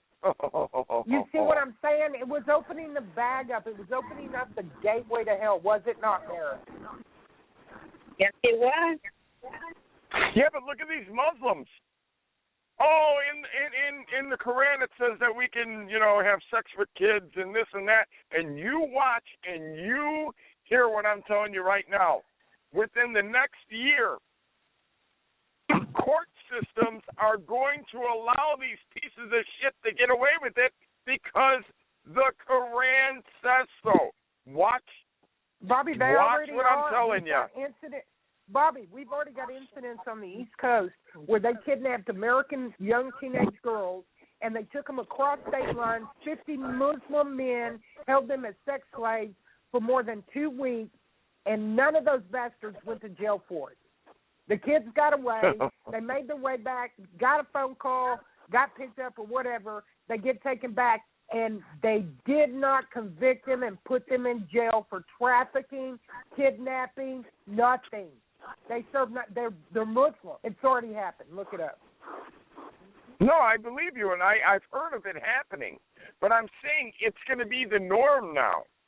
As soon as they go to court, you know, and the whole process goes through, it's going to be the normal thing. Oh, you're Muslim, and you know that's your fate. Okay, no problem. You know, no jail time, nothing for you. You know what? We're just going to give you court supervision, or you have to pay a fine, or your fine is to meet the devil, sir. That's your fine in my eyes. Time to meet the devil. Thank you. Thank you. There's a lot of very powerful people who are pedophiles. Speak up, Mary. Yeah, Mary, it's like you're not talking in the phone. Sorry. Can you hear me now? Yeah. Yeah. The thing. Okay. The thing is, there's a lot of important, powerful people who are pedophiles, and pedophiles go where the children are. Okay, so that doesn't mean they're not in children's services. That doesn't mean that they're not at the park. That doesn't mean they're not a Boy Scout leader. They are. And CPS does traffic children. They do sex traffic children. They've been busted doing it. So the thing is, this is what's so scary, because when they come to the door, they're there to, you're guilty just because they got a call. Just start right there. And if they find a way to take your child and you don't get your child back, you don't even know where they're going to end up. They aren't going to tell you. When they're 18, they're never going to be able to find you. These children are wandering around with no family and no way to find their family. My God, it's so sad. It is so sad. Terrible. It's so heart-wrenching. And can you imagine what that feels like? Can y'all imagine what it feels like to not even have an identity? No, I'm adopted and I have no history. I'm adopted with no history. So I know what it feels like not to have anything like that, but I'm fortunate I was adopted and pulled out of the child care system because I was abused in foster homes. And I'm just thrilled. I was 6 months old when I was adopted, but I had still been abused.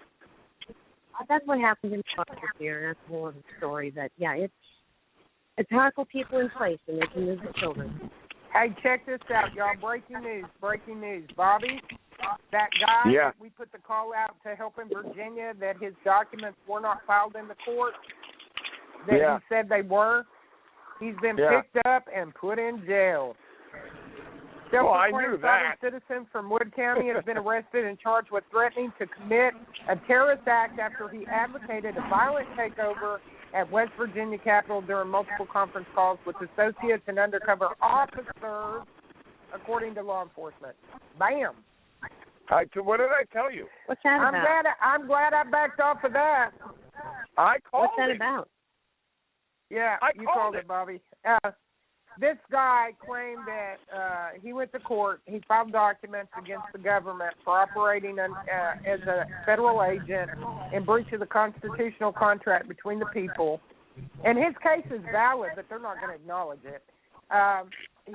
He was going to go in and arrest and ask the police department to assist him in the arrest of the governor, the attorney general, Tom Deegan. Somebody's asking me, Tom Deegan. The criminal complaint against him alleges he made at least 4 conference calls from his home in Wood County. We are at war, Deegan alleged. The more bodies that come to Charleston, the less likelihood of bloodshed. He did say that. I was on the call. He allegedly said he did not want gunfire but would fire if necessary. Blah, blah, blah. He did. So they can't get him on anarchy. They're trying to get him on a terroristic threat. Yeah. Isn't it funny? As soon as Becky made that noted and I heard the call, I watched the video and everything else, I called it. I told her what was going to happen. I backed the hell off of that one. But in all honesty, isn't it funny they'll arrest him for trying to remove a tyrannical government official, but they don't do anything about blacks calling for and executing cops and the deaths of Americans? Of course. Isn't that funny? Of course. Isn't that fucking hysterical? Of course. I find that hysterical in a really bad way. Yeah, anyway, I just thought you'd be interested in that. That was breaking news somebody just sent me. Well, that's why people are now protesting. They're going to get arrested. Yeah. Wow. Everybody's scared. Oh, wow. Well, and you know what's funny? You know what? He was calling for something to be done by the 24th, and look when they arrested him. Yeah, right. Yeah. Well, you know what? Here, I do want to touch on one thing before we go, whatever happens from here. I did talk to Casey Massey last week. He tried calling me Friday night when we were doing the show, and if I could have figured out how to get him on, I could have had him on the call with us, when I had Tom on. Oh, what technical issues we had last week, too. But we don't want to get into all that. But, Casey's asking, for a lot of people to pretty much pray for him still. Has not gotten any better. It's getting worse. They're not giving him any kind of medical treatment. What I'm going to ask everybody that's listening right now to do, please get on the phone and call down in Brownsville, Texas, and let's see if we can't try to get him the right kind of medical help. I'm wondering if we just start working the phones, doing some overtime on the phones and saying, hey, this guy is sick. You guys ain't doing anything for him. You need to start doing something. They're saying that he's going to have congestive heart failure. He's having kidney problems. Kidney failure would be, pretty much the prognosis. They're not allowing him to work out. They're not allowing him to get any kind of exercise or anything to make it any better. The only thing that they're giving him, if they ever give him anything, is an Advil here and there. That's worse. Okay? Advil makes the symptoms worse. But that's the only thing that they'll give him. So if you guys can find it in your heart of hearts, worse than they are. Right. Go ahead, Bobby. If you guys can find it in your heart of hearts, maybe to work the phones a little bit, try to call and see if we can't get him some kind of medical help. Look, I know that we can't really do too much of a difference, and Casey pretty much is leaving this in God's hands right now. God is the only person that he can really put his faith in, and I can't say that I blame him right now because the Patriot movement is pretty much a dead issue when it comes to stuff like that. But look what happened with Anthony Bosworth. Go ahead. Huh? Look what happened with Anthony Bosworth. Look what happened with John Hildinger. You can get out. It can happen. They may be able to let him go. Let's see what happens. What's up there, Brother Bill?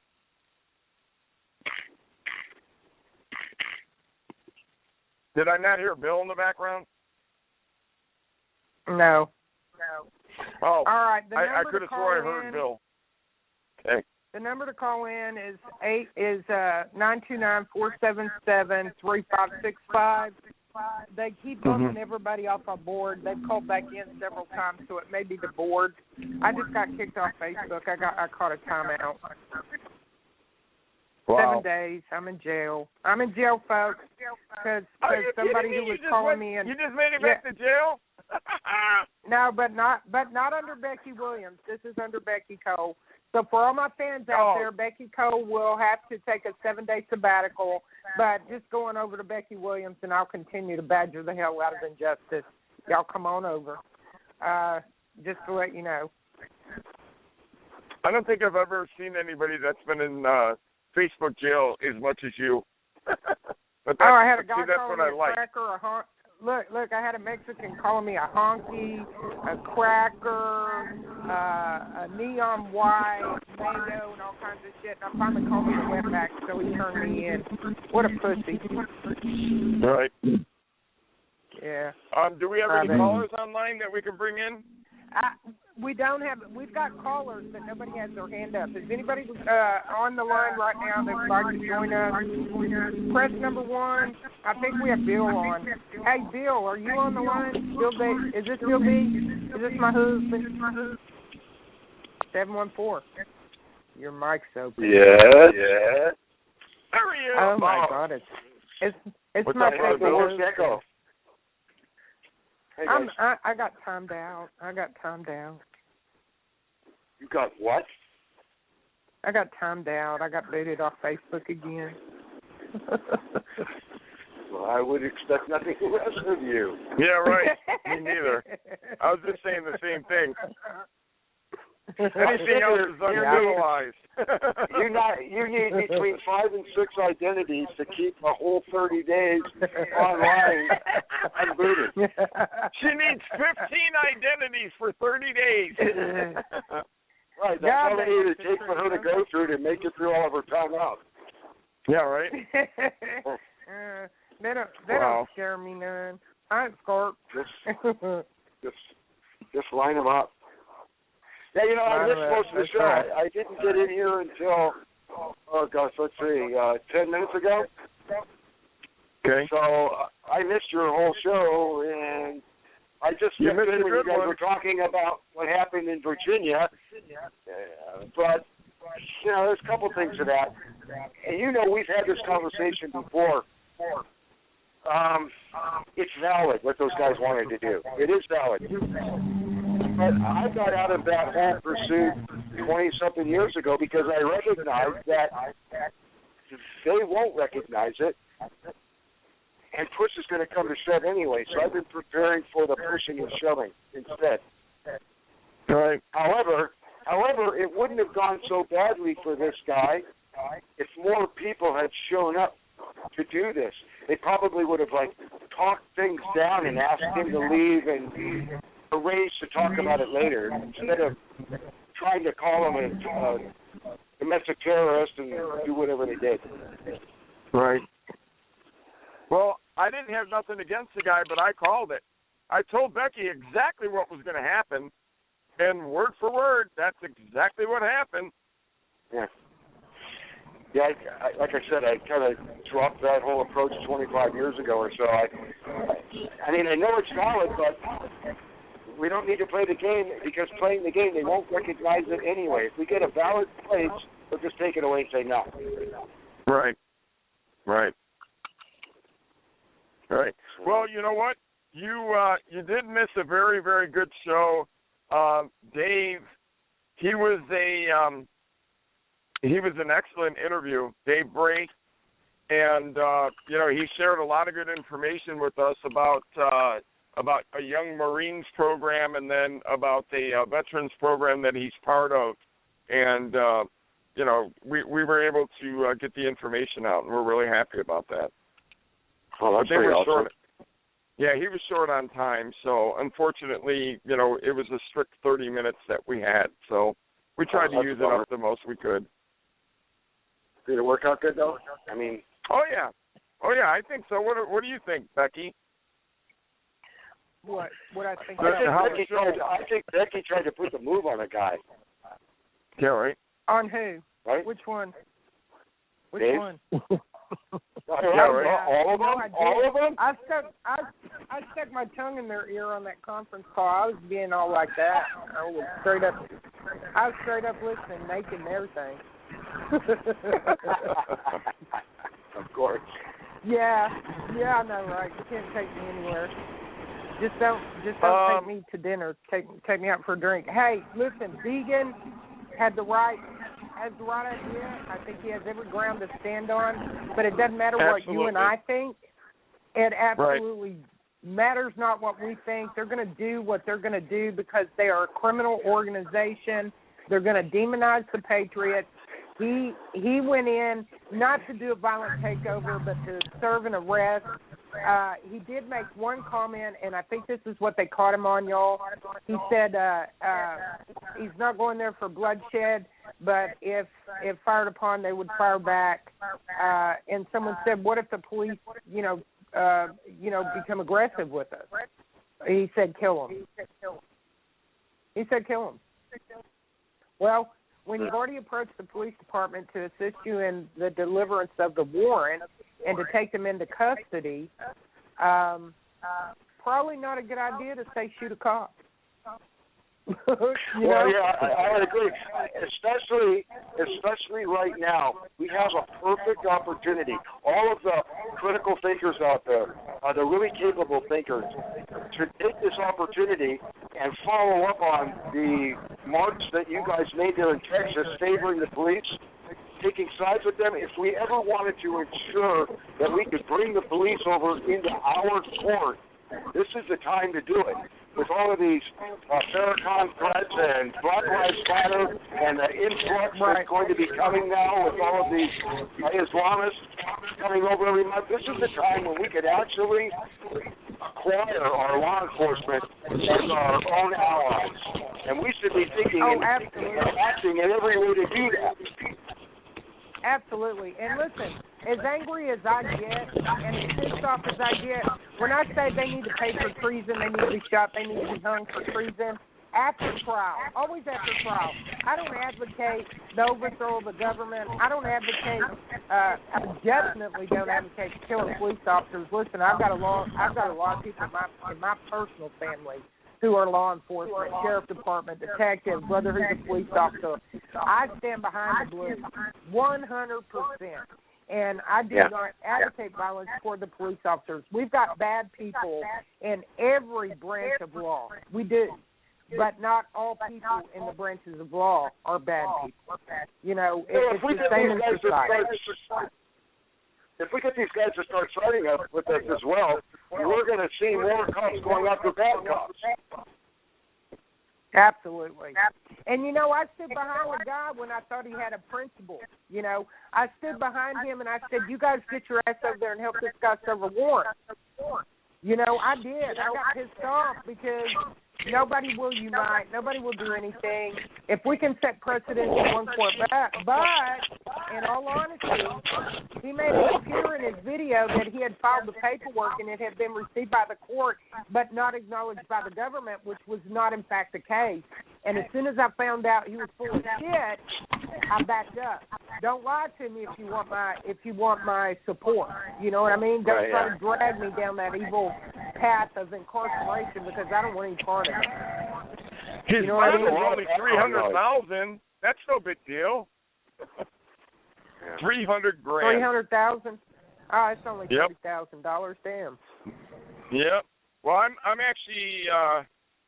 Somebody just sent me a whole lot of information, probably the same thing that you got earlier from the Charleston Gazette, and saying he wanted to take over the Capitol, so on and so forth. And you know, it says that there was several undercover police officers part of all of his conference calls. Wow, well, that's great. Yeah, I believe that. I've been part of conference calls that the feds had come in on. Oh, so have I. Well, many.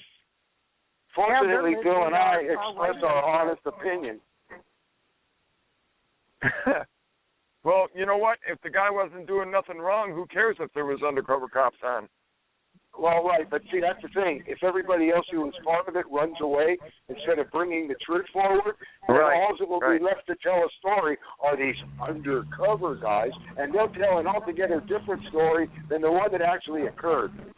Right. Yeah. Exactly. Yeah. Absolutely. Absolutely. So now is the time for all of whoever was part of any of this and listened or recorded anything to bring it forward and say this is bullshit. This is nonsense. Yeah. Right. Absolutely. And press charges for the fraud and the conspiracy of whoever's trying to press charges against him and paint an alternate picture.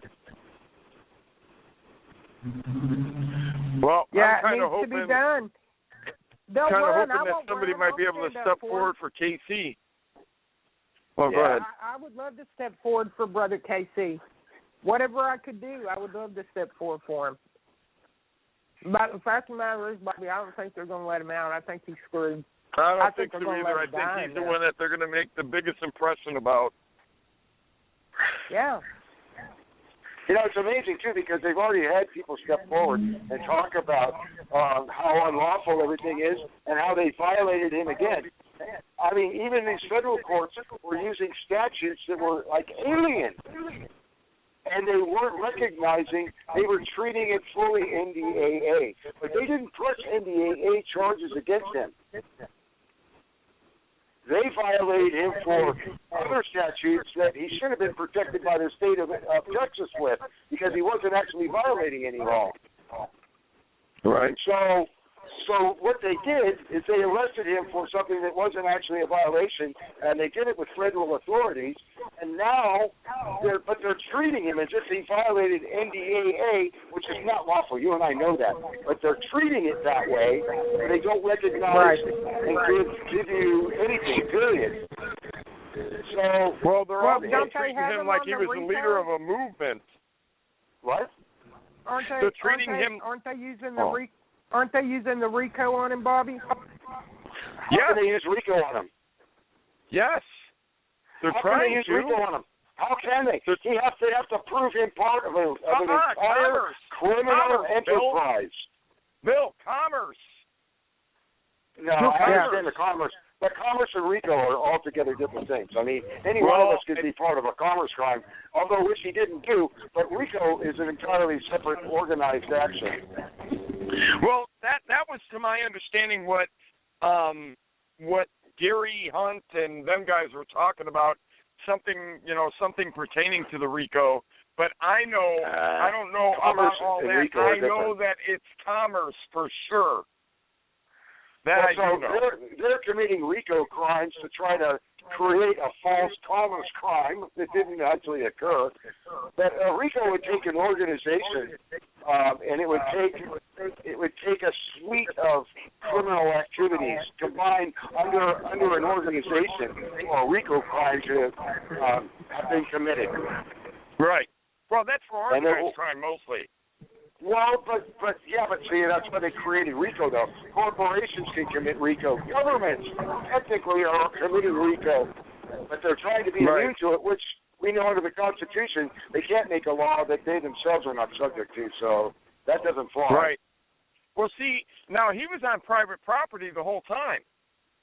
Well, and the state of Texas had already excused his ability to carry a firearm, and he wasn't involved with commerce.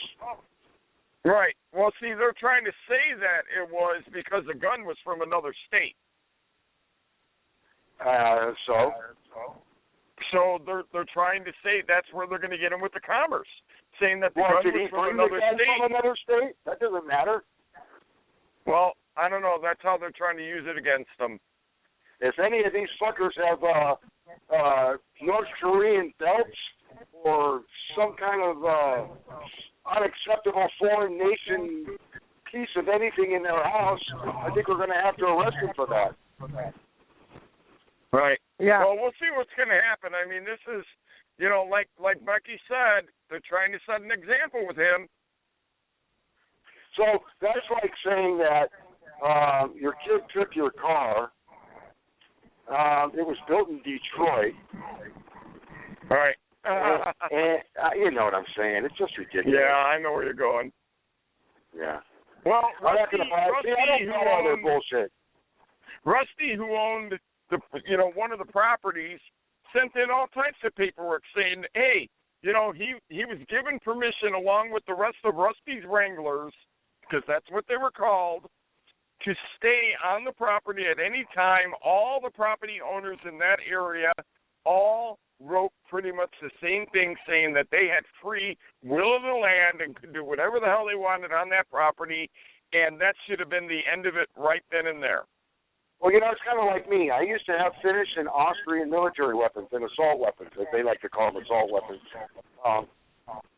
Is that because I had Steyr Odds and Valmet M76s that I was actually an arms dealer, a smuggler, an importer?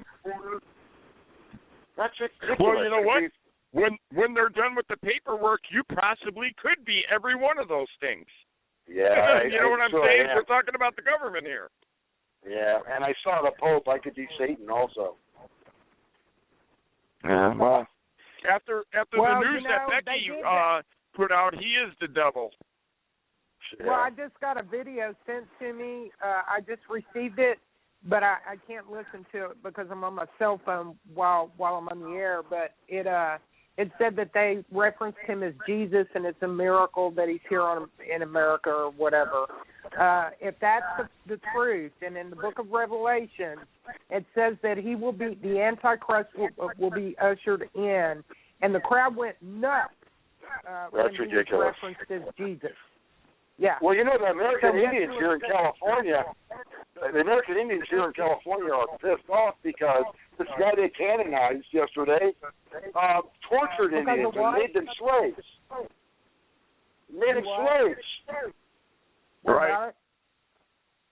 What's that? Go ahead, Bill. Tell the story. I missed what Becky was saying, but she didn't hear you. No, I was asking you.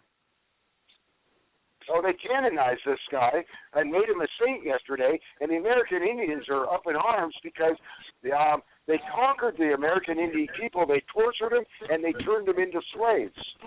And they did. He enslaved the American Indians, and probably the Mexican Indians that he brought up to help tame the lands for him.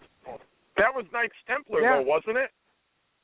No, this guy that they canonized and made a saint yesterday from the California missions. Oh, okay, I get it. Of the Vatican, they made him a saint, but he tortured and enslaved American Indians, and the tribes here from California, they're upset about this whole thing because the man that they're portraying as a saint, the actual history as it's been carried on by the American Indian tribes because of it, is a different story altogether.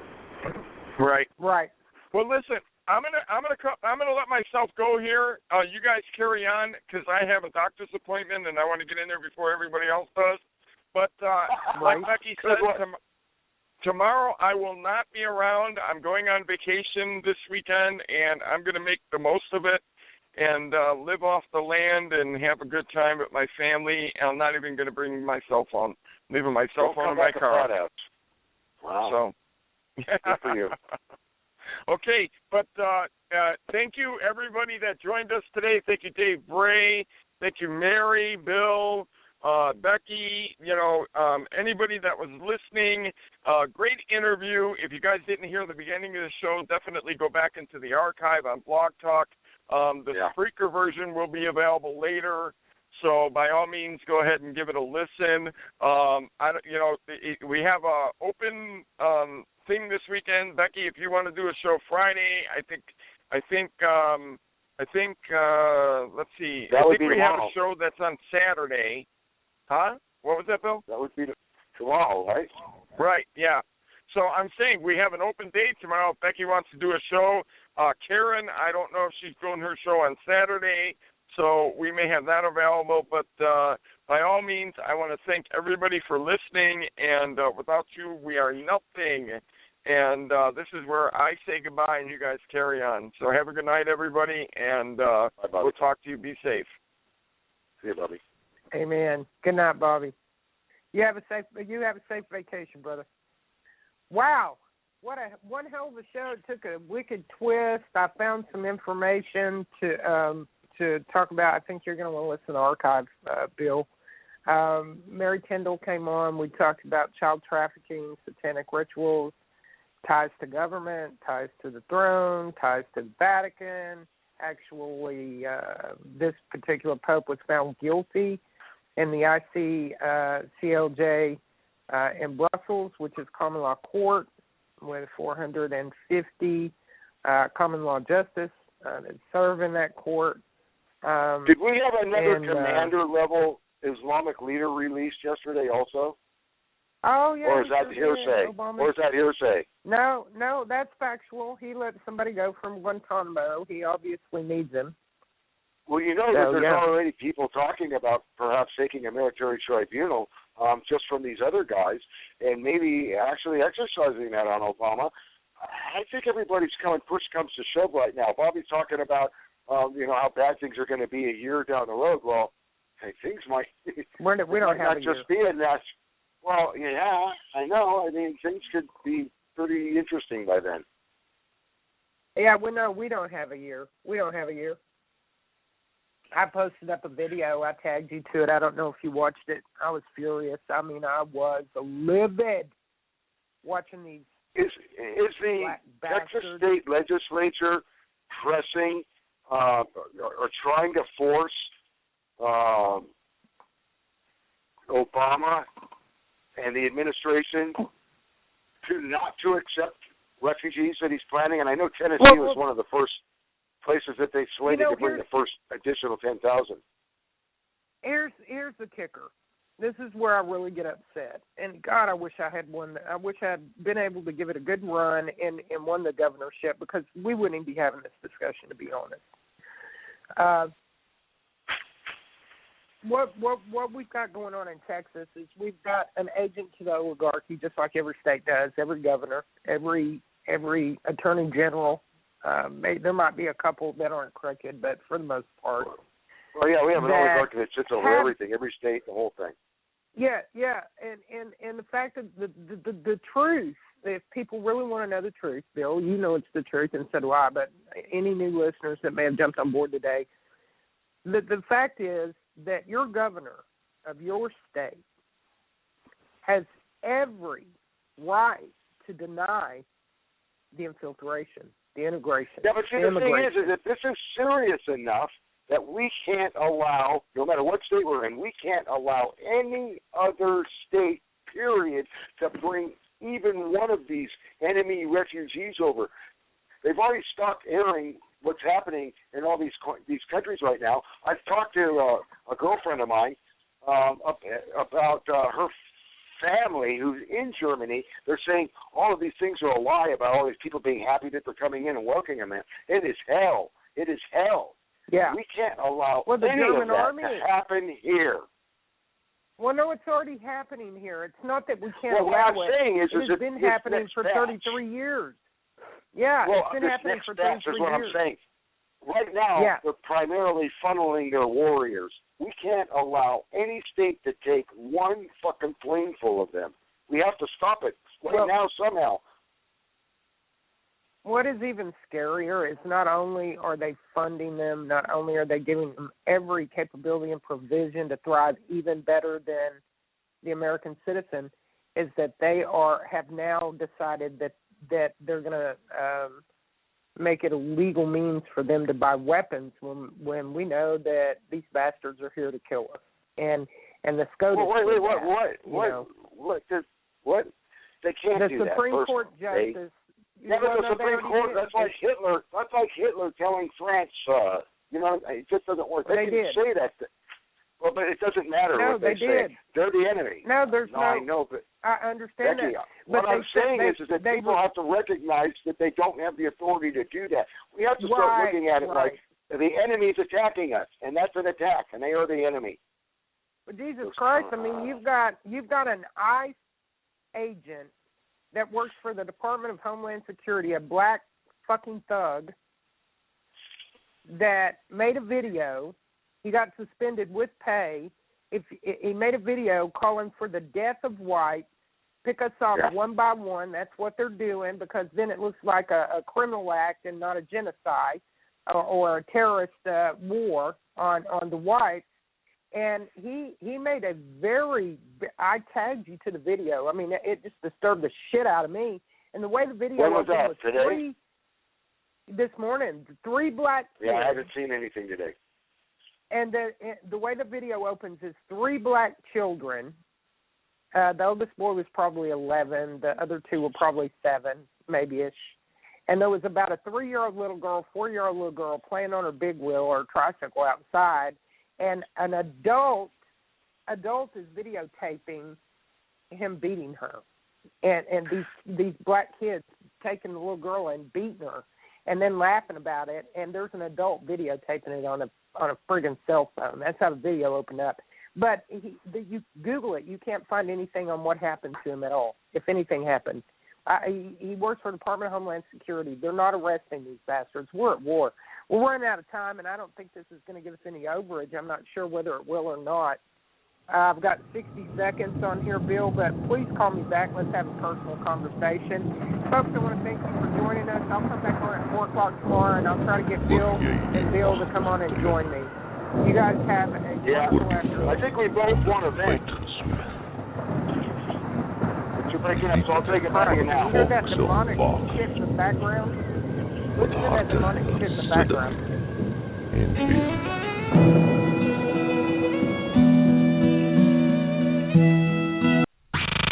Thank you for listening to Rage Against the Regime Radio. Don't be a stranger.